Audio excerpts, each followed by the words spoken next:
These two vacant lots were supposed to become a community center, but after more than $500,000, the lots are still empty.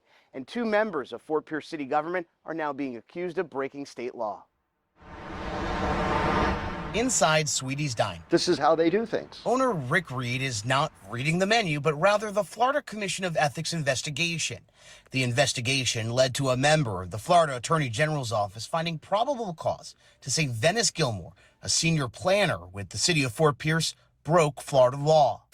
Tax records show Gilmore ran a nonprofit called Rooted in Change. Investigators say Gilmore used his employment status to help get a lease for land for his own nonprofit, land they would use to build a community center.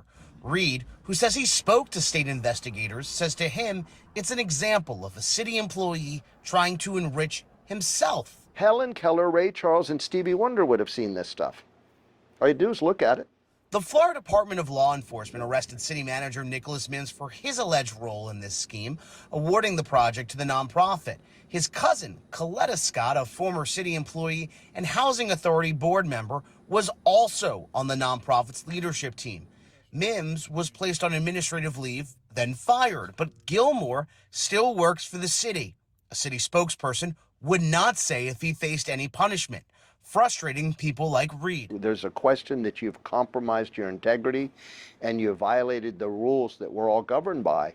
You should be forced to take a hiatus until such time as your name is either cleared and exonerated or you're found guilty. The idea that Mims is on administrative leave, why not the same for Gilmore? Absolutely. Do you have any idea where the money went? Over the last 4 months, Vennis Gilmore did not respond to our multiple requests for comments. Tonight was no different, even after he becomes the second person to face possible consequences related to the alleged scheme.